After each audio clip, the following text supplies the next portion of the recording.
An artist who describes herself as honest, who writes songs about sex and feeling sad. You are welcome here anytime. Halsey! Hey, that was one hell of an intro. Is this your first Australian interview?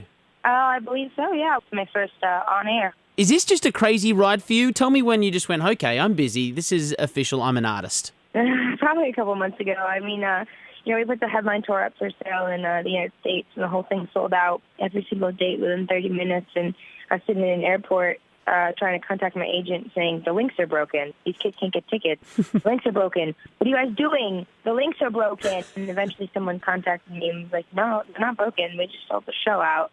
We sold the whole tour out.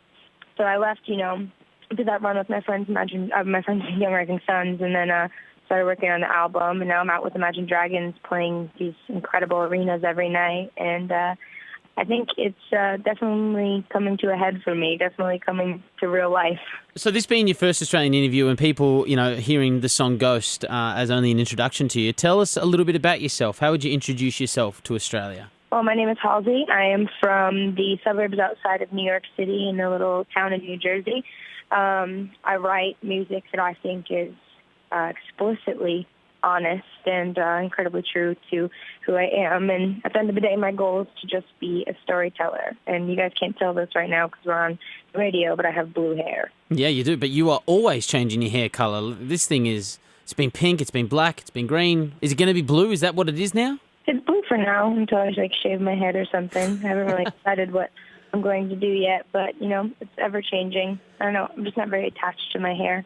I don't think it defines me. Yeah, nice. Like some people, I guess. Now, your real name is Ashley, so Halsey is an anagram of your name. It also was a stop on the L train subway in Brooklyn where you spent a lot of your time growing up. How much time goes into creating a stage name and essentially, I guess, a brand that you're going to carry potentially for your whole career?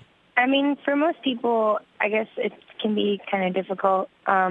Getting started in the industry, like when you have a record company, what they want to do is they want to make you digestible. They want to make people able to understand you and able to accept you. But for me, it didn't really go that way. I signed my record deal about a year ago to the week almost. Yeah. And everything just kind of sort of started cultivating itself. And, we didn't have a hit at radio, and I didn't have, some major celebrity sign off or anything crazy like that. I was just out, putting out music and working the same song. That was the one song I got signed off of. And, when the tour sold out and Ghost started really taking off, I think that my record company kind of turned around and instead of saying, wow, look what we made you, look what we turned you into. And they kind of said, wow, look what you did while none of us were paying attention to you. That's cool. And that was a really vindicating thing for me because I kind of got to do everything myself and prove them that it worked. And so now, the control is in my hands, I think, for the most part. Well, since then, Halsey, artists and celebrities are digging your tunes, as well as a couple of Australian ones like Michael Clifford from Five Sauce and Troye Sivan. Who's been your favourite celebrity encounter yet? Or someone that you looked up to as an artist and you just went, holy hell, they're listening to my music and digging it? Probably Courtney Love. That was a cool moment for me. I met Courtney before my LA show, my last tour, and I was having a really, really rough day. I didn't have much of a voice, and I had an incident, the day before where I was really, really sick, and I was kind of feeling really down on my luck, feeling like, gosh, I don't think I can do this. I really, really don't think I can do this. Yeah. And I met up with Courtney. I went to her house, and she gave me some really incredible advice, and, she's a legend. So hearing advice from her kind of put me in like a great mindset. And I went out there and I rocked that show, and I just did it for her and did it because maybe there's a girl in that audience who was looking at me the way that I looked at Courtney Love when I was, a preteen and whatnot. That was really blew me away meeting her. Yeah, she was rock and roll. Like a lot of people, forget who Courtney Love was. She lead singer of Hole, Malibu and Celebrity Skin, two fantastic songs lyrically, but also the musicality of it shouldn't be forgotten. Yeah, absolutely. I mean, she was one of the first people that really took being a female artist and said, I'm going to be loud and I'm going to be shameless and you aren't going to like it and that's okay because I'm not doing it for you. And I think that is definitely something that's pretty influential on my project as well. Halsey, you totally broke at 18 years old and music became the way that you paid your rent and bills. How were those early times as a struggling artist? Did you ever, give up on the dream? Was there a night where you went, okay, now I'm going to move home and I'm going to start working at a coffee shop? I don't really think so. I couldn't face the idea of living, I guess, a normal life. I've always been a creative person. Music hasn't always been my my past. I've always considered myself a jack of all trades, master of none, and I don't even really consider myself a very good singer. So I just like to draw, and I like to write, and I play a lot of instruments. So songwriting kind of fell into something where, it was all I really had at the time, and I met with the right people at the right moment, and some people said, hey, the world could like this, and we put it to the test, and it seems like they sort of did. And I mean, I don't even know if I'm going to be a musician forever. This is just what I want to do right now, and it's what makes sense for me right now, and it's where my heart really is. I mean, in 2 years, I might decide, hey, I'm not putting out a second album. Maybe I'm going to go become a painter of hyper-realistic nudes and get them put up in a gallery in New York or something. I mean, I'm always chasing a new adventure and chasing a new challenge, and I think that's what keeps my life interesting. Now, you got the Room 93 EP, which is out now. Your new album, Badlands, set to be out soon. Now, you apparently called it an angry feminist record. How important is it to be so vocal about helping women find their own empowerment? What's so funny is I'm actually going to take this opportunity to correct that quote, because Great. What I said was it was an angry female record. That quote got misconstrued that I said it was an angry feminist record. I don't think feminists necessarily have to be angry. I think feminists can be forgiving, and I think that's, the kind of feminist I consider myself as one that's not, running all over people for internalized ideas they might not have known they had that they want to change. But yeah, I mean, the record is definitely about me coming up in a place of feeling submissive and feeling underneath the umbrella of some very, very powerful men in this industry, and how I took that mentality of feeling oppressed and feeling like I was beneath someone, and I used it to empower myself instead. But it is important for me to be vocal about feminism, because someone has to be. Yeah. I'm not saying I'm the first person to ever talk about feminism, and I'm not going to be the last, and I'm certainly not the best at talking about the subject, but for some kids, maybe I'll be the first that they've ever heard about it. So no, it's great. I'm a feminist as well. I grew up surrounded by three powerful women, so I love that. I love the fact that I'm all about equality through gender and sex and sexuality and everything. So I love that. That's what I loved about you. That's good to hear. You've got tour dates, US and Canada, coming up in October, but no Australian tour dates. Is there any chance you're coming out here, and what do we have to do as this radio station?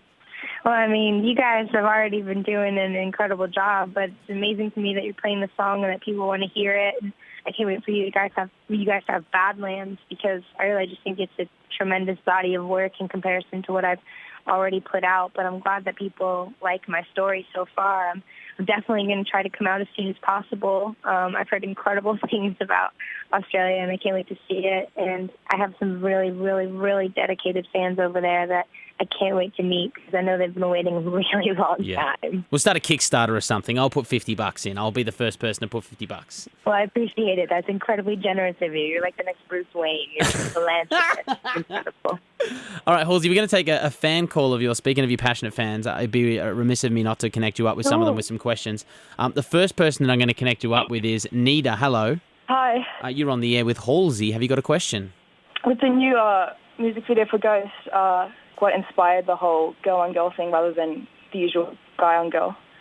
I was sitting in a room, and I was with a whole bunch of people who were talking about, making a new Ghost video or making some other music video, and someone looked at me and they said, cool, so we'll cast a guy. I think I just snapped. And I was like, what do you mean cast a guy? Why would you just assume it's got to be a guy?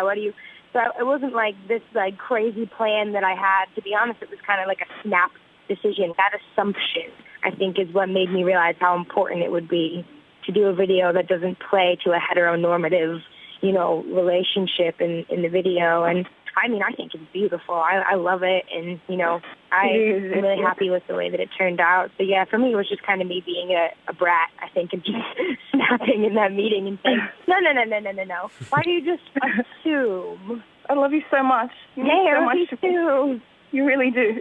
I'm crying right now. So. Thanks, Needs. Well, don't cry. I love you. Bye. I want to talk about the song Ghost. It kind of, the way I read it was, or listened to it, is a one-sided relationship. You're in love and lust with this person. They're not reciprocating those feelings. Does that come from a personal place for you, Halsey, or are you writing from experience of friends? Well, how can someone not love you? Well, you would be surprised. I definitely comes from a personal place. I think that, I've definitely been, I've talked about it before, but I'm sometimes an inconvenient woman. I'm sometimes difficult to love, and I'm definitely incredibly observant. I develop feelings for people a lot faster than they develop them for me because I pay attention. And so I think the closer attention you pay to someone, the easier it is to fall in love with them because the more there is to notice and the more there is to love. So I feel like I've kind of been on an accelerated rate of liking this to people, whereas they're on a normal pace back to me. And then I sort of feel like they're not reciprocating quite as well. But I mean, yeah, Ghost is definitely about a true story. It's about someone who maybe once was engaged and then is sort of slipping away, and it's about my wantingness or lack thereof to hold on to the person they used to be. Nice. Thank you very much for catching up with us, Halsey. This has been a great first chat in the country. We're stoked to be the first station to play your song Ghost, and we'll continue to do so into the future. I am incredibly grateful that you guys are playing the song, and I can't wait to come over there and celebrate all this amazing things that have been happening with you. It's been so great to talk. Thank you. Thanks, Halsey. And before you go, I'd like to ask, would you like to take part in a selfie challenge? Yeah, absolutely. What does that mean? I'm pretty good at selfies. Okay, I'm going to challenge you over the next 12 hours to get a selfie onto your Twitter. Now, here's what you need in the selfie to complete the challenge. You will need a banana, an old piece of technology, and somebody holding an umbrella. Oh, my God. All right, I'm going to take you up on this. I'm looking around my green room right now. My crew is going to be on a scavenger hunt later, so I'll tell them they have you to thank. All right, cool. A banana, old piece of technology, and somebody holding an umbrella. The Twitter challenge is on. We're at Shazam Top 20, and you are at Halsey Music. Thank you so much for catching up with us. It's been an absolute pleasure. Thank you guys for having me. Talk soon.